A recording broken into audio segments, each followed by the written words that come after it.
We need a new, fresh start. We need new in America. This is a revolution.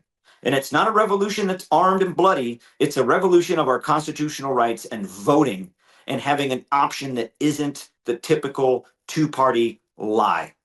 And it's a lie to say that if you vote third party, you're throwing your vote away. Not true. Absolutely not true. And I've had people say, well, run for Republican or Democrat and then beat them at their own game. You get elected and then you can kind of then switch to your agenda. Why would anybody want to vote for me or want me to represent them if I lie to them on the premise of why I'm voting or of why I'm running?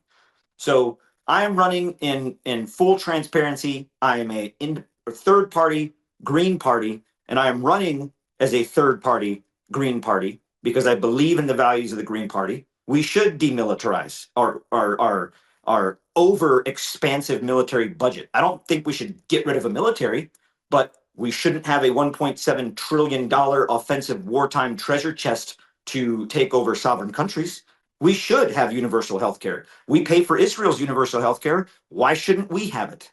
We should have a livable earned livable wage so Americans aren't living in debt and then crippled by banks and overpriced mortgages. Like, yes, we should have all of these things. And that's what I'm running on. So I cannot in good conscience run in a primary as a Democrat in title or Republican in title, and then use that to get elected to then switch to what my platform really is. I won't do that. That is not the right way to do it. I'm fighting against the status quo on purpose. I'm fighting against the two-party system on purpose. That's part of why I am running. So it's I'm excited because I see in the district that I'm in specifically, the Republican incumbent, Brad Knott, 13th District of North Carolina. He is an AIPAC recipient. He is an Israel first type of politician. And that has become very disfavorable to most Americans. And I'm going to highlight that. I'm going to show that in my run, to show that, not only am I not going to take money from AIPAC, I'm not going to take money from any super PAC. I'm not going to take any money from any lobbyists, and especially not from any interest groups from the military industrial complex. It would make you sick, Peter. It would make you sick if you ever went to Congress and saw how many of our congressmen have direct investment or financial ties to the military industrial complex, either because they have one of their companies or one of their manufacturers in their hometown, in their constituency base, and they profit from it directly, or through their own personal investments and in the stock market or in industry. That it's sickening. It's absolutely sickening. And that needs to end because it puts the American people at the bottom of the list. And I think most Americans right now are feeling that. They feel like they're at the bottom of the list of the priorities for our politicians. It's Israel first, big oil first, and then themselves. And the average American is somewhere further down that list. And that has to end. Concur. Obviously, the perception of the Green Party is very poor, and there are many reasons for that.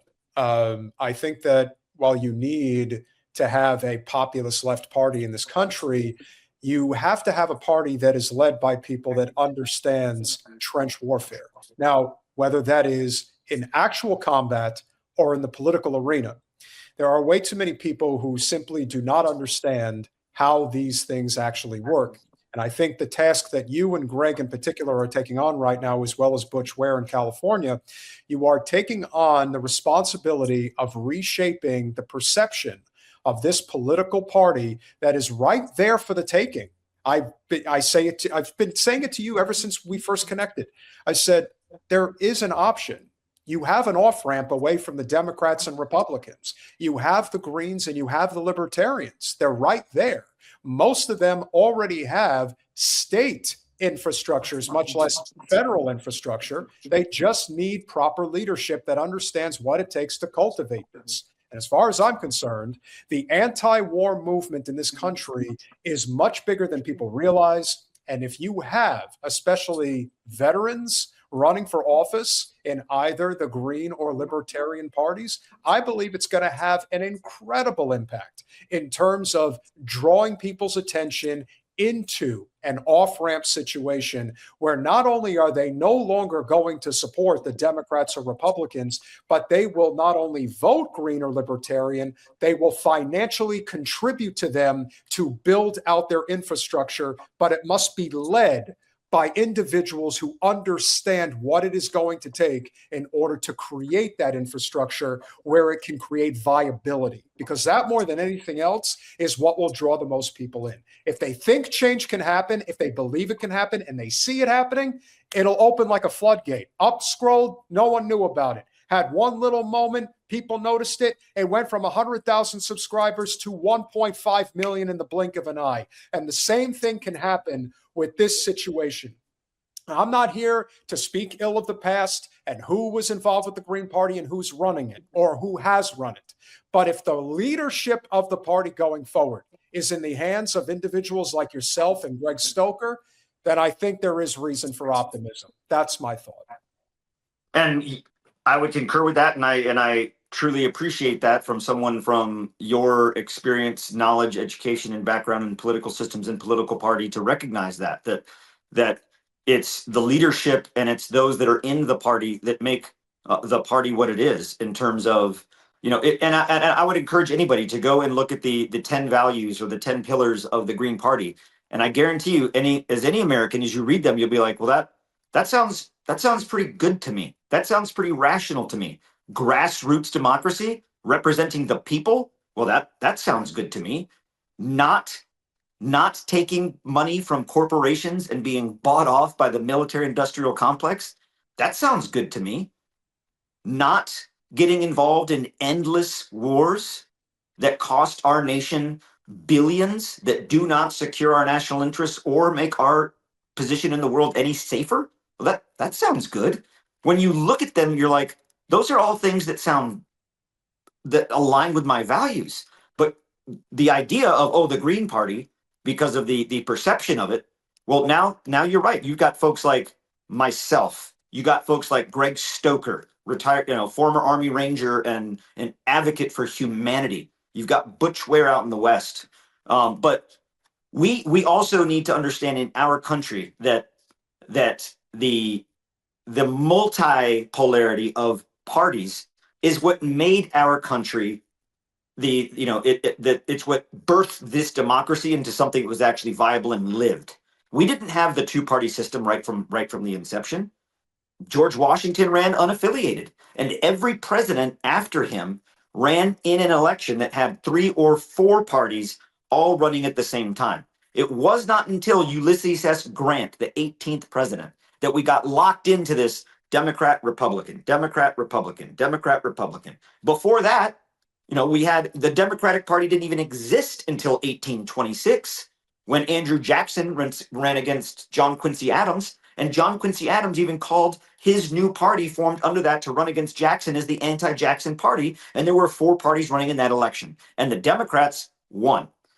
Republicans didn't come around until the 16th president with Abraham Lincoln. And Abraham Lincoln won. And in his second election, when he won his second term, he didn't run as a Republican. He ran as a national unionist. So this whole idea that you have to be lockstep into these 2 political thoughts of these 2 political parties is not in line with the values of our nation and what our founders intended.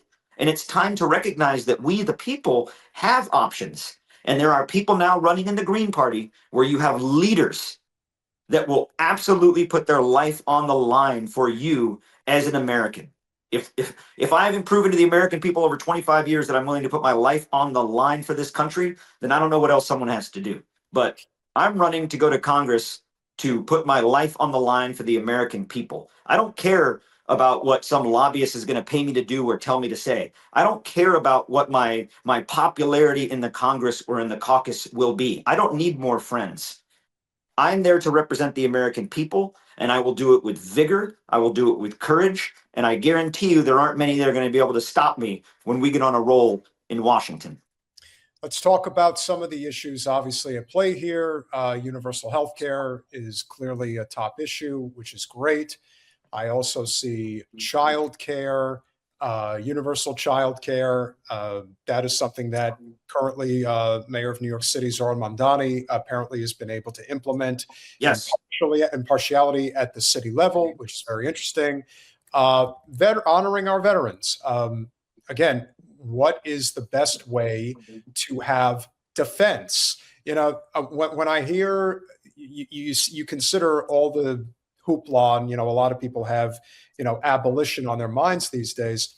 I do believe in providing for the common defense, but that's not what the U.S. military has been for many a generation. It is the U.S. offensive military. If we were a military devoted to protecting our shores and our borders, I think most people would probably be okay with that. But considering the role that the U.S. military plays, not just at home, but especially abroad, I can understand why a lot of people may be skeptical of supporting a veteran or an active duty member. But I also think that you have to have nuance in politics. A lot of people really don't understand that. And the fact that you're willing to put yourself out there and the fact that you're willing to do it as a Green shows more than anything else that this is not a vanity project. This is, I'm really trying to create revolutionary change. And if you could talk a little bit about the issues as well going forward, that would be great.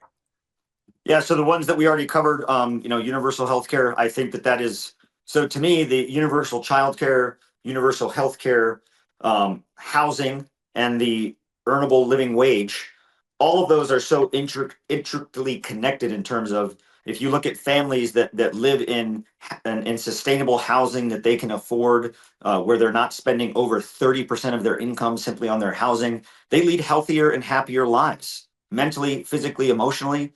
That leads to better healthcare. But then the universality of healthcare, it doesn't have to come in the form of taxation or rising taxes on the average American.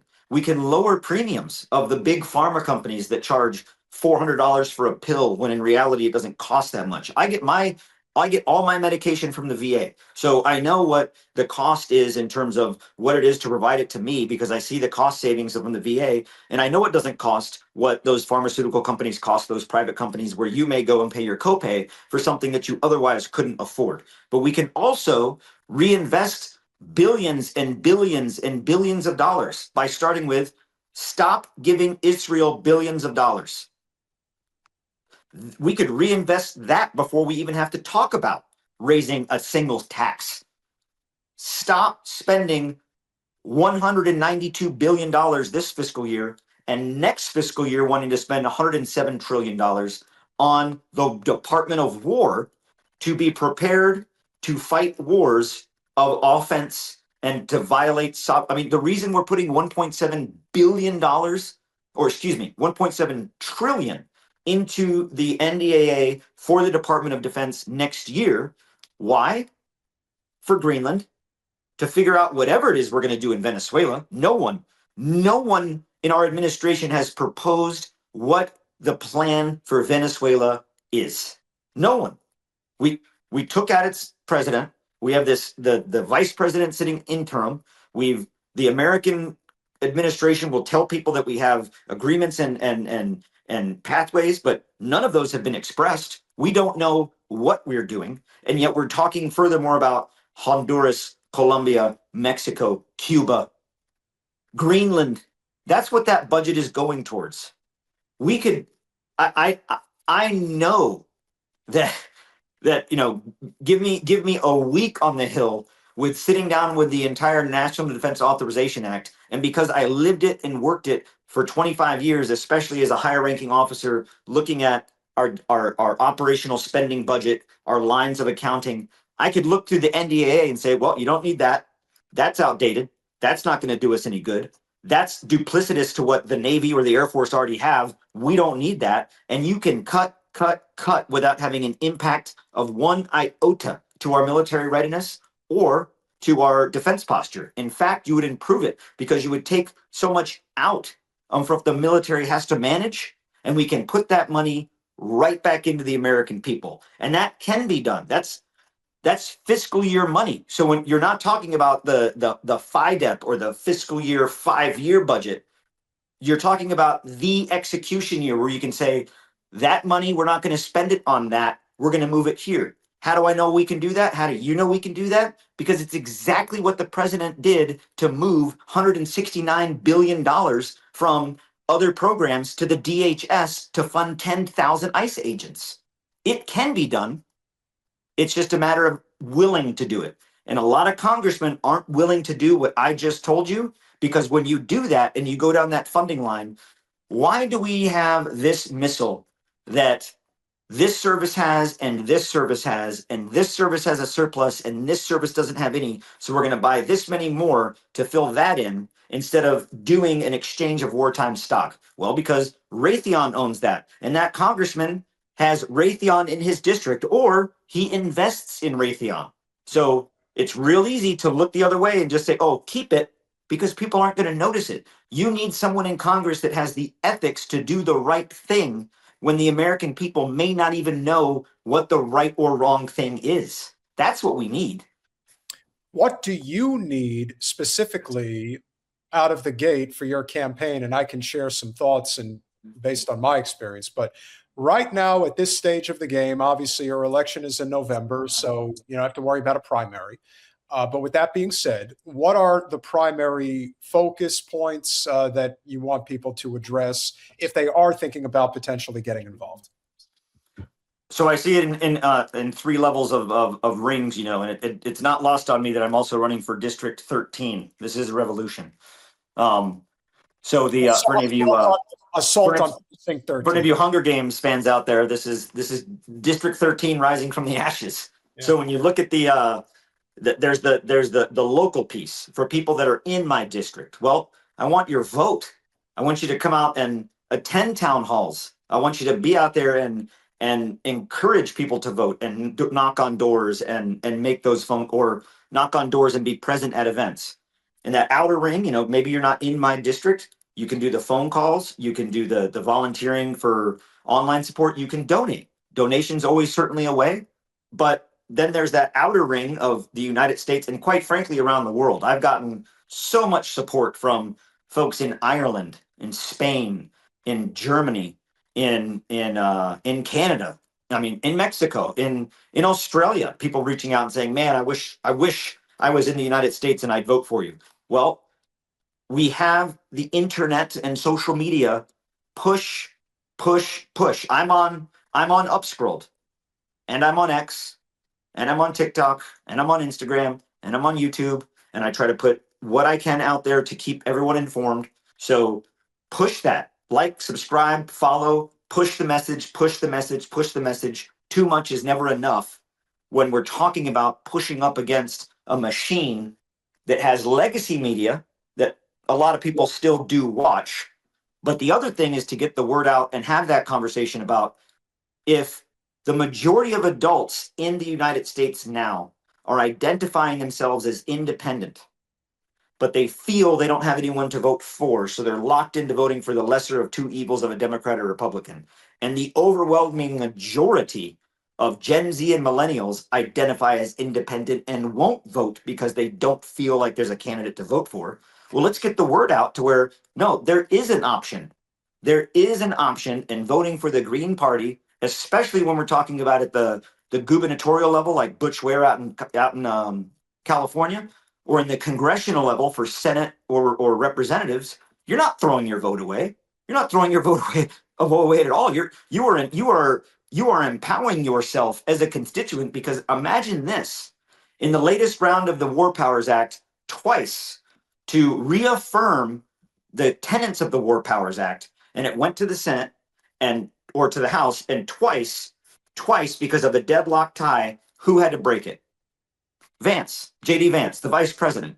So really, still a Republican-led effort.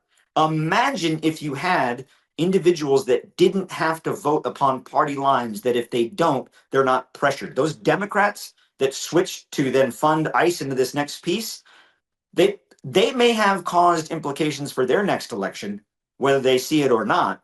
As a Green Party candidate or as a third party candidate not in line with the big two, it gives us freedom to caucus with both of the parties or neither. It gives us freedom to vote based on our constituents, not based on our party. Imagine having a representative in Congress that can vote based on what you, the people, want, not what he or she are beholden to vote for in their party. Wouldn't that be amazing? Well, you can have that.